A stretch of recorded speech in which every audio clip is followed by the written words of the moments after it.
There is a special kind of cold that has nothing to do with the weather. It's the cold that seeps into your bones when you stand on the outside of a warm, bright room, looking in at a life that used to be yours, when you are a ghost in your own story. My name is Sophia, and on this Christmas Eve, I was a ghost.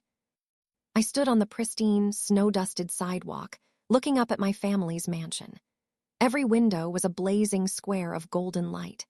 I could see the massive, twinkling Christmas tree through the bay window, could almost hear the faint, cheerful notes of holiday music and the murmur of laughter from inside.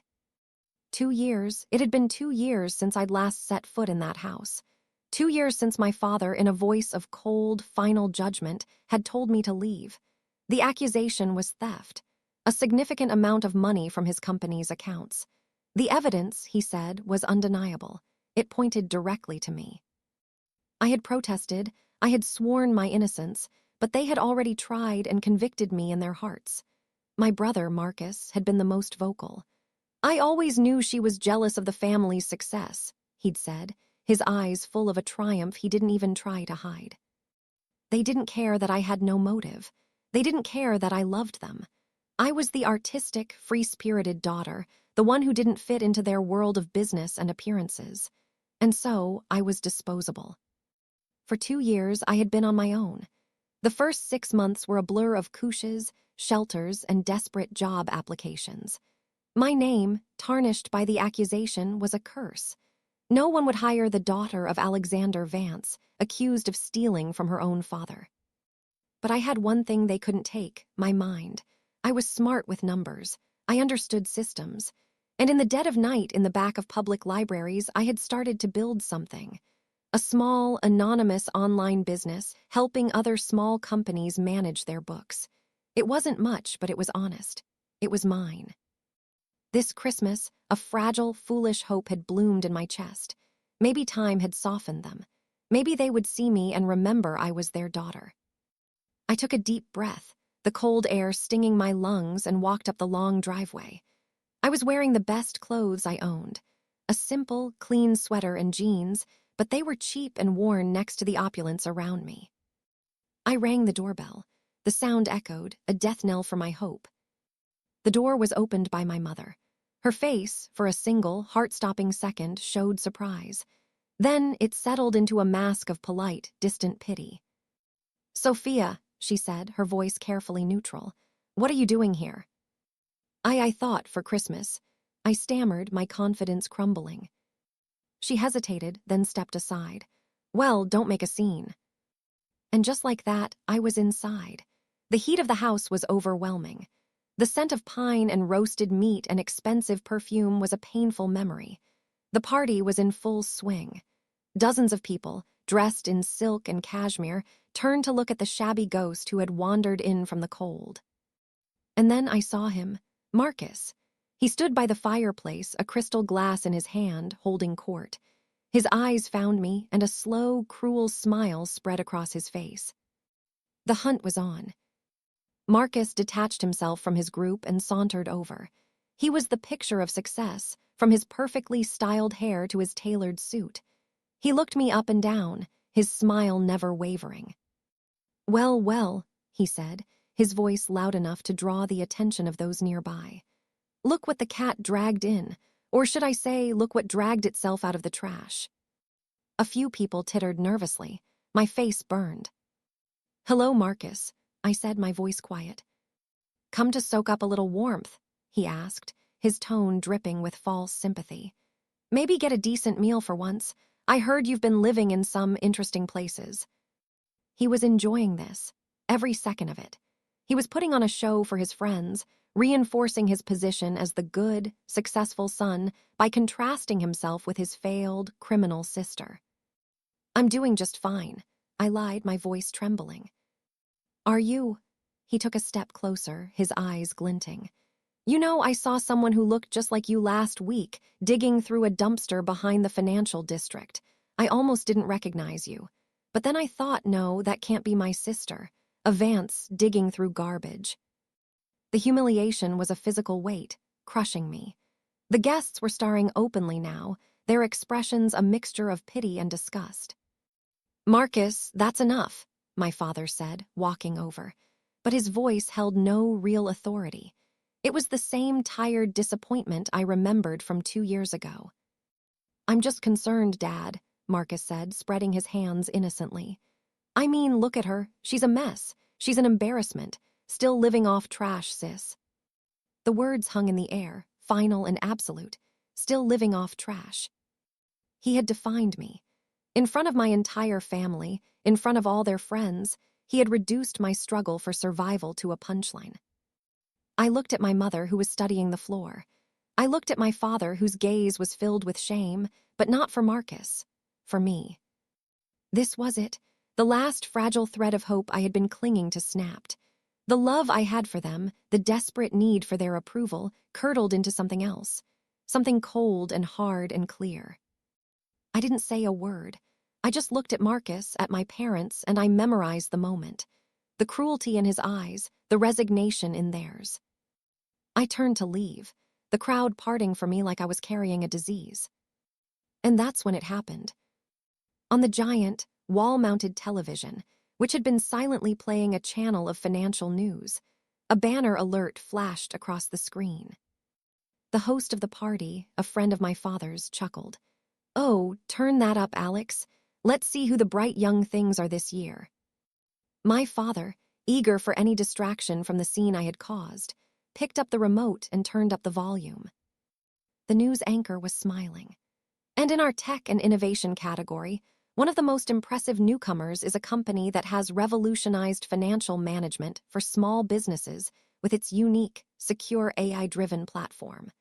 A company that has grown from zero to $100 million valuation in under 2 years, entirely bootstrapped." The screen changed. It showed a logo, a simple, elegant design I had created myself in that public library. The logo for Soteria Solutions. My company. My breath caught in my throat. The anchor continued. "And the visionary founder, who has chosen to remain out of the public eye until now, is Sophia Vance." A picture flashed on the screen.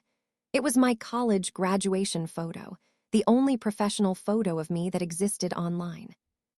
Time stopped. The cheerful music, the chatter, the crackling fire, it all faded into a deafening roar in my ears.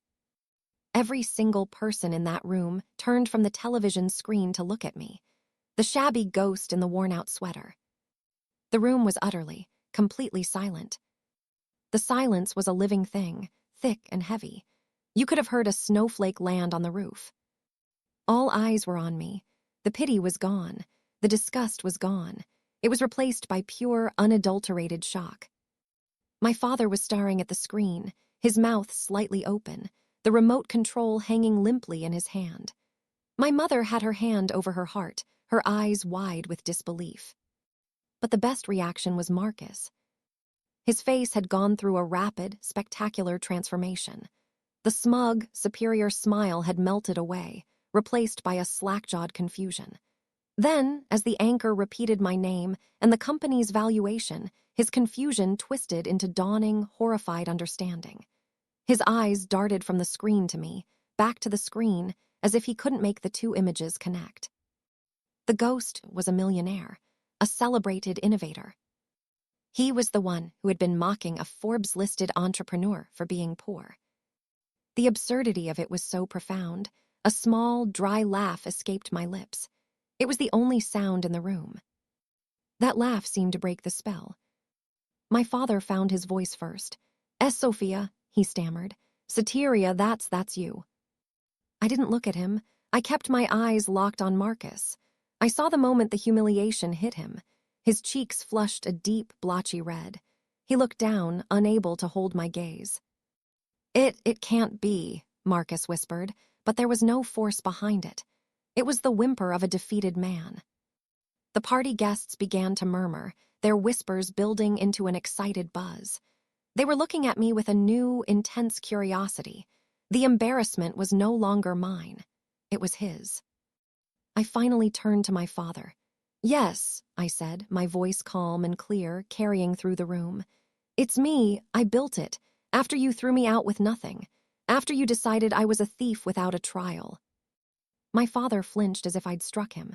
Sophia, we the evidence. Was wrong, I stated, or planted. My eyes flicked back to Marcus. A fresh wave of panic crossed his face. I had their complete, undivided attention. The stage was mine. I reached into my worn-out backpack, the same one Marcus had just insinuated I used for collecting trash. I pulled out a single, slim tablet computer. It was top of the line, a tool of my trade. You accused me of stealing $50,000, I said, my voice steady. You never stopped to wonder how I could have done it. You never asked to see my skills. But I've always been good with numbers, better than anyone knew. I tapped the screen, and it lit up. In fact, I'm so good, I built a system that can track financial anomalies with near-perfect accuracy. A system that Fortune 500 companies are now paying millions to use. I looked directly at my brother. I decided to run it on our father's company records from that period, just for my own closure. Marcus took a step backward, bumping into the fireplace mantel. You can't do that. That's private. It's amazing what you can access when you're the one who designed the security protocols everyone is using, I said softly. I found the money, Dad. It wasn't stolen. It was moved, hidden in a shell account, an account meant to look like it was mine. I turned the tablet around. On the screen was a complex financial diagram. At the center, a single name was highlighted. Marcus Vance. A collective gasp went through the room. My father's face went pale. Marcus, what is this? Marcus was shaking his head, his eyes wild. It's a lie. She's framing me. She's still the same liar she always was.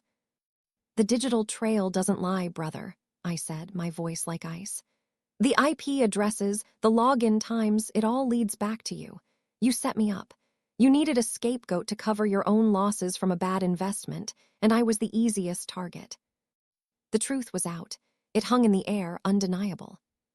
My father stared at his son, the heir, the golden boy, and for the first time, he saw the coward and the liar beneath the surface. Marcus was left completely speechless, exposed in the most public way imaginable. The revenge was perfect. I hadn't screamed. I hadn't cried. I had simply revealed. And in doing so, I had taken everything from him. What do you do when the world you built collapses in an instant? For my family, the rest of the Christmas party was a funeral. The guests, sensing the epic scale of the family meltdown, made hurried, awkward excuses and fled into the night. The beautiful, sparkling house was suddenly quiet, the twinkling lights now feeling mocking and hollow. I didn't leave. Why would I? I was no longer the unwanted guest. I was the architect of the new reality. We stood in the living room. My father, my mother, Marcus, and I, the ruins of their perfect life, lay around us. My father was the first to break the silence. He turned to Marcus, his voice a low, dangerous rumble. Is it true? Marcus couldn't meet his eyes. He stared at the floor, his shoulders slumped in utter defeat. His silence was all the confirmation my father needed.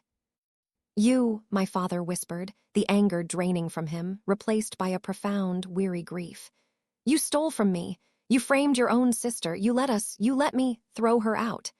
He looked at me, and the shame in his eyes was so deep I almost felt sorry for him. Almost. I'm so sorry, Sophia, my mother cried, reaching for me. We were so wrong, we should have believed you. I took a small step back, avoiding her touch. An apology couldn't give me back the 2 years of struggle. It couldn't erase the memory of digging through dumpsters for food or the cold of sleeping in a bus station. Why Marcus? My father asked, his voice breaking. Marcus finally looked up, his face a mess of tears and self-pity. I was in trouble. I owed money to some people, bad people. I made a stupid investment and lost it all. I was scared. I didn't know what else to do. So you destroyed my life instead? I asked, my voice quiet but sharp. He had no answer. My father sank into his armchair, looking every one of his 60 years. You are no longer a part of this family, he said to Marcus, his words final and heavy. You will leave this house tonight. You are cut off from the company, from everything. Marcus looked like he'd been slapped. The golden boy was dethroned. His kingdom of lies was ashes. He stared at me, and for a second I saw the old hatred flash in his eyes. But it was quickly extinguished by the crushing weight of his consequences. Without a word, he turned and shuffled out of the room, a prince exiled from his own castle. My parents turned to me, their expressions pleading. "Sophia, please," my father said. "Come home, let us make it right. You've done something incredible. We're so proud of you." There it was, the invitation back into the fold, the welcome I had been desperate for just an hour ago. But I felt nothing, no triumph, no joy, just a vast, empty calm. "Proud of me?" I repeated. "You're not proud of me. You're proud of my success. You're proud of the Forbes list. If I was still the girl in the worn-out sweater, you'd still be ashamed of me." "That's not true," my mother insisted. "Isn't it?" I looked around the opulent room. "This was never my home. It was a gilded cage. And you didn't see my worth until the whole world applauded it. That's not love. That's business." I picked up my tablet and slid it back into my backpack. The gesture felt like a period at the end of a long, painful sentence. "I have my own company to run," I said, walking toward the door. "My own life to live." I didn't say goodbye. I simply walked out of the house, closing the door softly behind me. The cold air outside no longer felt like an enemy. It felt clean. It felt free. I had gone in seeking a family. I had walked out having found myself. And that was the only victory that truly mattered. A year later, I was standing on the balcony of my apartment, looking out at the city skyline. My company, Satyria, had doubled in size. We were opening a new office, and I was hearing dozens of people. I had built a life that was full and busy and authentically mine. The fallout from that Christmas had been swift and merciless. My father had pressed charges against Marcus.